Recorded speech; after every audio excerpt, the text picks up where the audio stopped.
Ladies and gentlemen, today I'm joined with a very special guest, ring announcer for Battlefield on Fighter Pass and Misfits, Christian Ventura. How are you? I'm good, thank you. How are you? I'm good, thank you. Thank you for coming on. How did you come up with your saying, it's fight time?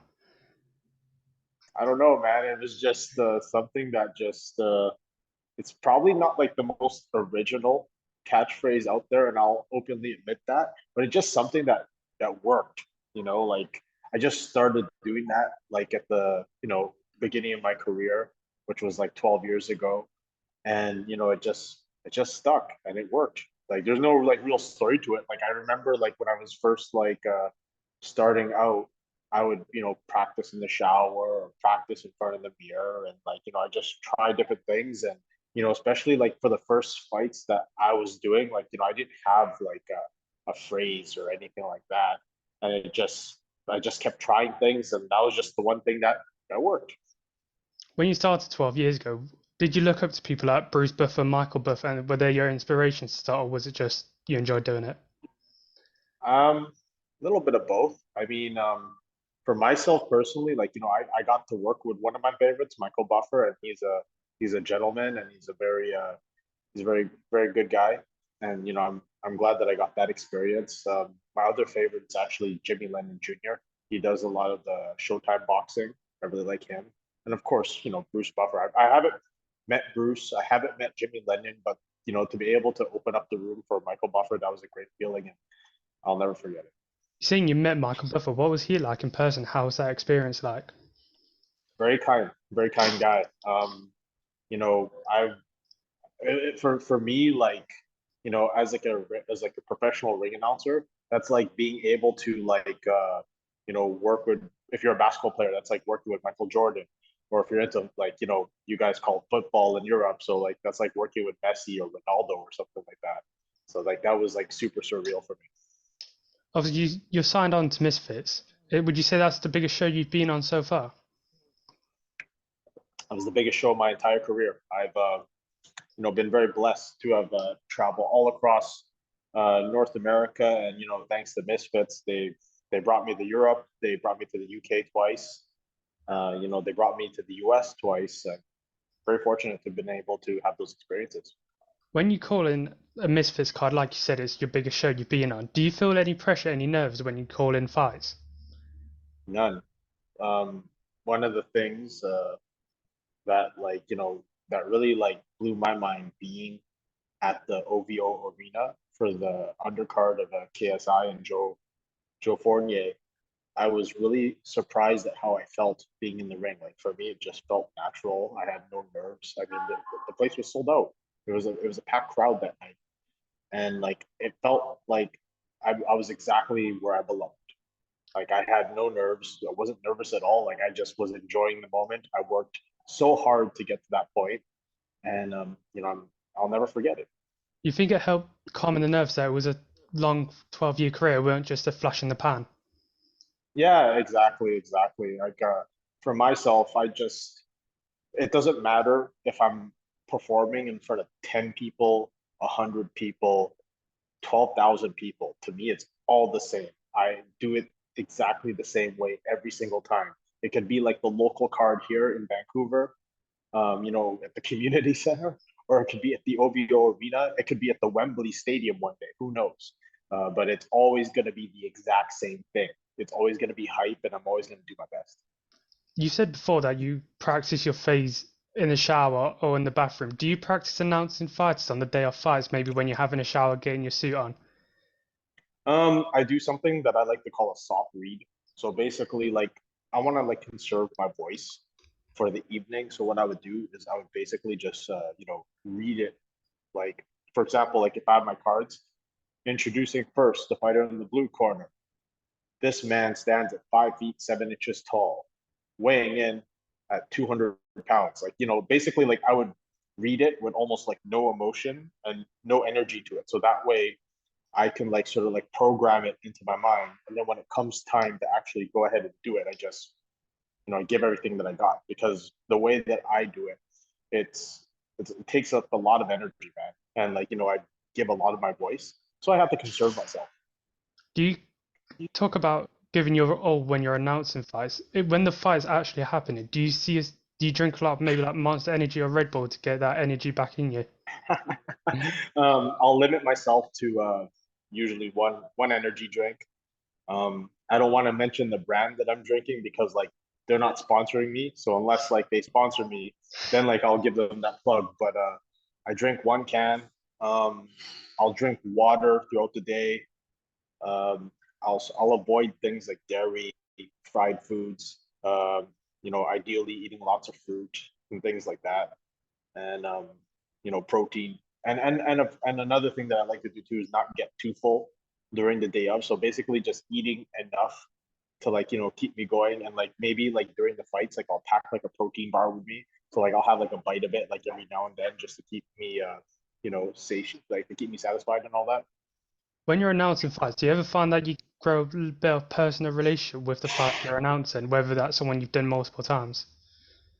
Yeah, absolutely. I mean, I like one of the things about being a professional announcer is that like I try my best to be professional and friendly with every single person that I work with, and like over the years, like when you become more and more familiar with certain people, like you might develop relationships with certain people, but like I don't allow those personal relationships that I have interfere with the way I announce. So, the guy who's in the red corner, the guys in the blue corner, they're always going to get a great one. And, it doesn't matter to me the result. Like, obviously, like, I might have like a few of my favorites in the back of my mind, but again, this is a job. And, you know, in the nature of this job, there's winners and losers. You talked about earlier your notes. How do you prepare those notes? Is just looking at the weigh-ins, how much someone weighs, or do you properly go into research? Well, working with the Zone and Misfits, it's been a very good experience. They give me some really good notes. Myself, when I go to the weigh-ins, I actually like take down the notes myself, all my cue cards and everything. I write it down myself. But working with the Zone and Misfits, they give me like everything I need to know, like their shorts, where they're from, all that kind of stuff.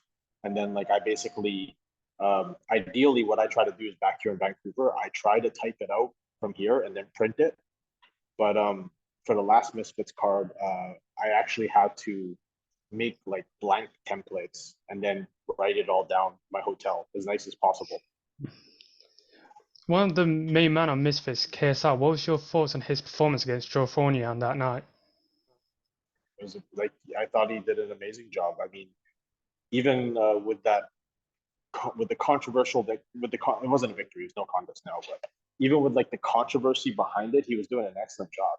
And I remember when Joe went down, like from my angle, it looked clean. I didn't have access to the replay until I went to the back and I was shown the replay and I was like, oh snap, that didn't that wasn't a very clean shot. But I mean, it is what it is and it happened, and it was the right call to make it a no contest. But I mean, like for what it's worth, like KSI was doing a great job and just piecing him up. It was excellent performance. Do you think they'll run that fight back against Joe Fournier, or do you think it's onwards to Tommy Fury next? Probably onwards to Tommy Fury. I mean, you see like all the talk on Twitter and everything, like where they're talking about this fight, like they're already moving past this. Obviously, you might not be able to give a prediction on the Tommy KSI fight if you're working on it, but how do you see that fight going with what Tommy was able to do against Jake Paul? One of my policies is that like any card that I might be a part of or will be a part of, I don't give predictions on it. But like what I can tell you is that you saw what Tommy Fury did to Jake, and we've all seen what KSI's did to Joe. Honestly, I think this could be KSI's toughest test. As well as we are talking about Jake Paul, he's facing Nate Diaz in August. How do you see that one going down? Mm, interesting fight. I mean, I've followed Nate Diaz his entire career, like even like in his early days in the UFC and everything like that. And Nate is like a warrior of warriors. He's a fighter's fighter. But one knock on Nate right now, especially at this point in time in his career, is his age. He has a lot of mileage on him. He's been in so many wars inside the cage, and just like his brother Nick, he has like that scar tissue that just he gets cut up very easily. And Jake, he hasn't been in so many like knockout knockdown, drag out wars like Nate Diaz has. So this is a fight for Nate Diaz to lose. But I mean, like, you can't teach experience. And Nate Diaz, like, he's that kind of guy. He just doesn't give a fuck. But I think, like, sorry, am I allowed to swear? Yeah, you can do whatever you want. Okay, okay. Um, in this case, though, like, Jake, he hasn't been in as many wars. He has less mileage. He's younger. He's hungrier. And Nate, I think Nate's like biggest enemy is going to be his own body, like his scar tissue and like his accumulate the damage that he's taken over the years. Like that might be a problem. You think a strategy from Nate might be to drag it out into the later rounds and put Jake into the deep waters? We saw Woodley being able to Yeah, clip Jake later on. yeah, that's you would think that's the logical game plan, and that's what he wants to do. He wants to take Jake into like unfamiliar territory, and yeah, we'll see what happens. Going back to that card, May 13th in London, another fight on there was Deji versus Fusi. What was your thoughts on Deji getting a win? Sorry, say that again. Another fight on that May 13th Misfits card was Deji versus Fusi. What was your thoughts on that performance from Deji? You mean Deji versus Swarms? Yes, Deji versus Swarm, sorry. That was the one before, wasn't it? Yeah, excellent fight. I mean, like Deji showed some really amazing progression in his game, and Swarms showed some amazing progression in his game too. They look like proper boxers, and that training was really paying off, and it showed, man. Like I was very impressed at that matchup. As well as working for Misfits, you work for Battlefield Fight League on UFC Fight Pass. What's it like working for them? Amazing experience. I've been with the Battlefield Fight League since 2014. They were the first pro promotion to give me a chance, and I'm so glad to still be a part of it. Uh, we got three guys from the Battlefield Fight League that'll be fighting for UFC contracts this year on Dana White's Contender Series, so it's very exciting. Is that a humbling experience for you, seeing the guys that you called early in their careers now, getting the chance on the bigger stage? Man, it makes me so happy, like to see it happening. Like I've introduced countless like people that have moved on to the UFC, Bellator, PFL, Glory Kickboxing, and even in the world of pro wrestling, I've introduced people that like have moved on to the WWE, AEW. Like it makes me really happy to like be a part of that, and of course, like with my experience on Misfits, it's been really cool to like be on the channel where I watch boxing all the time. Even if I wasn't, announcing for Misfits or anything like that, like I would still be watching these Misfits cards. Would the dream one day to be maybe UFC announcer, ONE FC, Bellator announcer? Yeah, yeah. I mean, like I anywhere that wants to have me, like of course I want to work for the biggest fight promotions in the world. You know, one of my dreams is I'd love to like do a fight card in the Philippines because that's where my family's from. I've I've been very blessed to have worked in Vegas before, and I think there might be another opportunity for that very soon. But I mean, I have nothing concrete yet, but I've just heard some things and talked to some people, but nothing set in stone just yet. What's that like working in Vegas, obviously the fight capital of the world? Oh man, it's surreal. Like I mean, for myself having that opportunity, like being able to at the time I was the youngest ring announcer to ever be licensed in the state of Nevada. So, I how old was I? I think I was 29. So it was before I was 30 years old. And I had a chance to do that. And being able to like work there was great, but I think for myself it's still the most special to have worked out in at the OVO Wembley Arena for KSI and Joe Fournier. That's the highlight of my career, and to be able to work in the UK in general was just an amazing experience because in like the UK they're just boxing crazy. It doesn't matter if it's like the highest level of boxing, crossover boxing, amateur boxing. People just love boxing. You either wake up like in like when you're a baby, you probably like sleep with like a set of boxing gloves or a football, right? So it was a great experience. Another boxing fight that is going to happen on the zone, Dillian White versus Anthony Joshua in early August. How do you see that one going down? Oh man, that's gonna be a good one too. Like I mean, AJ is coming off that loss against Usyk, right? Yeah, he got the win against Franklin too, didn't he, in March? Yeah, that's right. That's right. Not a lot of people talk about that one. I guess Anthony Joshua is Anthony Joshua, and he's obviously the favorite in that one. But I'm curious to see how it goes, man. Like, I mean, he's looking to bounce back and try to run it back with Usyk again, but we'll see. He said today that he wants to get past Dillian White, then fight Wilder, then fight Tyson Fury. Do you think that's the right game plan for him to get back them I belts? mean, I mean, if it could happen, I mean, you saw the announcement today with Fury and Ngannou, right? So like, we'll see how all that plays out. Like, obviously, maybe like Fury and Ngannou might not like be the most high level contest, but I mean, that's probably like one of the biggest crossover fights to have ever been made since Mayweather McGregor, right?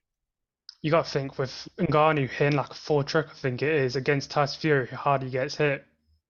Oh yeah, 100%. And like, all due respect to the Predator, man. Like in terms of like MMA, he's the hardest hitter in the history of the sport. But as we know in boxing, there's levels to boxing. And Tyson Fury, he's Tyson Fury for a reason, man. Like he's like quick as a cat. He's a big heavyweight.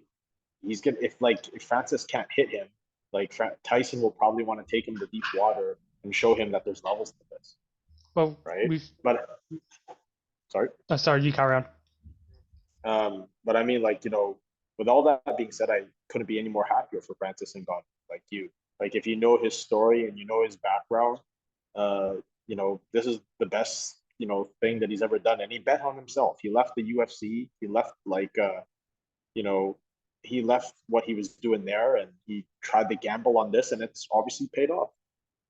Good for him. As an MMA and UFC fan, I'm selfishly hoping we one day see a cross promotion between PFL and UFC and get that John Jones versus Ngannou fight. Yeah, if only. I mean, realistically, like I don't think the UFC is interested. Like they made it very clear that they're not interested in cross promoting any like other MMA promotions. But I mean that would be the move, right? Like to have eventually like Jones versus Ngannou one day, if that's even in the realm of possibility. But Jones still has to get past Stipe, How do you see right? that one going in MSG? Stipe versus Jones. John Jones is on something else, man. If he can defeat Stipe, I think, in my opinion, he's the greatest of all time in terms of mixed martial arts. My my current greatest of all time right now is George St. Pierre, just because GSP, like he ran through the middleweight division. Although like his last fight in the middleweight division against Hendricks was very controversial, he still won. And then like he moved up to middleweight, beat Bisbang, left the game. Like you couldn't think of a better ending than that. So to me, that's GOAT status. You win two belts, you get that middleweight strap, you leave undefeated, and he did it. Well, the argument is John Jones arguably undefeated if it wasn't for that 12-6 elbow he threw in the round he was winning, the Oh way yeah, he yeah, yeah, yeah, yeah. and the way he moved up to heavyweight after like 3 years out and finished Cyril Gane inside 4 minutes. He made it look so easy. Do you think that'll be in? He'll make Stipe look easy, or is he in for a tough night against Stipe Miocic? He potentially might make it look easy against Stipe because Stipe also is he's had like years of he's had those wars. He has that mileage and that damage. And in Stipe's last fight, you all saw what happened to Stipe. You saw what Francis did to him. Whenever people get knocked out like that, they don't come back the same. So like I feel like, and John Jones, he's so intelligent in the cage. Like I think he could potentially do what he did to Cyril Gane against Stipe. But with that being said, it's still not it's still not an easy fight. You know, Especially with Stipe having 2 years out after that and Gane lost, you got to think that chin would have recovered by now. who knows? Who knows? Well, going from the UFC, I want to talk about your ring announcing career still. How did you get into it initially, ring announcing? Well, I've answered this question like a million times already, but like I'd be glad to answer it for you, of course. Um, I got into ring announcing out of necessity because I grew up with not a lot of money and opportunities. I come from a single mother household, and I always like had to like find ways to earn extra money legally. So like, I've worked all kinds of different jobs, like, construction, retail, and everything like that. And I still work in like the nightlife industry and all that kind of stuff too. Like, so basically like promoting like music festivals and concerts and things like that. So like, and myself as well, like what got me initially comfortable holding a microphone was like, I used to be an aspiring rapper. So like I used to like, do performances and all that kind of stuff. And I saw a guy in 2011 promoting like this local MMA card. And I went up to him and I was like, "Hey man, like, I'm a big fight fan. I'm comfortable on the mic. You guys need a ring announcer. I'd like to try it." And the promoter like told me that he already hired a guy, but he gave me some free tickets. So the show, like after I meet him, a week later was his fight card. It's called Quest for Glory, and it was like an amateur card. And I go to the card. Something in me says the pack or dress shirt. So I, go into the card. I have this dress shirt with me and everything, not knowing if I even get a chance to work the event. And halfway through the card, the announcer that they had, no one really liked him just because he wasn't like the announcer type. He was actually like a voice actor for documentaries and things like that. So like, he actually did have like a really good voice, but it wasn't for announcing. So the promoter asked me if I wanted to try it. I said, yeah, sure. I go to the back, change it to the dress shirt I brought, and I didn't know anything about the card. I didn't know any of the fighters. I didn't know any of the staff. Nothing. So like I learned on the job, and I remember like learning the fighters' names as they were walking out. So as they were walking out to the ring, I'd go up to like their coaches and be like, "Hey, what's this guy's name?" I had like a notepad, and pen, and I took that all down. The worst part was when I went to a judge's decision. I because at the time, like professional MMA wasn't legal in Vancouver, so they had like an amateur like volunteer group like manage these events. So if the fight went to a decision, I'd have to go to each of these judges and score it on my notepad. So like I'd have to like take down the score and do the math, and it's super bad idea because like I'm horrible at math, right? And at the end of it, like I thought I did all right, but the promoters liked me enough to keep me. And like I did all their events until the last Quest for Glory event, and I've been at it since. I've been very fortunate to travel all across Canada and apply my craft and learn. I've worked every single combat sport that you could think of, like like all the major ones anyway. So like MMA, boxing, kickboxing, grappling. I've worked professional wrestling, and yeah, I'm still here. That's a beautiful story. Taking risks. Do you think that's what you've done throughout your career? Yeah, that's exactly what it is. Taking risks, trial and error. I mean, I I'd like to think that like I'm at that point now where I'm truly like world class. Like you see me on Fight Pass all the time. You see me on the Zone, and I'd like to think that I'm pretty good at what I do. But I still have a long way to go. As you can tell, like I'm currently like on my lunch break at my day job to talk to you for this interview. Well, I Right. appreciate So you taking that time out of your lunch break to talk to me. And of like course. in your story, it was taking risks. And do you think it helped that you was in the right place at the right time, being at the show? Yeah. You know what? Like maybe it's a little bit of luck too that brought me to where I am. But you know, 12 years into this, I've paid my dues. I've done the time, and even now, I still have a long way to go. I still have my career, in my opinion, is still just getting started. I mean, people like the Buffer brothers, the Jimmy Lennon Juniors, the David Diamantes, like, they are like the gold standard of announcing. And I like to have like, my own piece of that pie one day. When you look at like Bruce Buffer's story, he's like 63 right now. He would have started in his like 40s announcing for the UFC. So I mean, the fact that you're 29, it's not too late. No. I'm not 29. I'm 35 years old. Oh, I was fair, sorry. 29 when I was working in Vegas. No worries. I actually got my start in the game when I went at 23. So like, I still have a long way to go. Yeah. When you're being an announcer, what's your favorite thing you enjoy about the job and about the craft? For me, my favorite thing is just it's actually the number one thing for me is being able to see the fights and like the best view.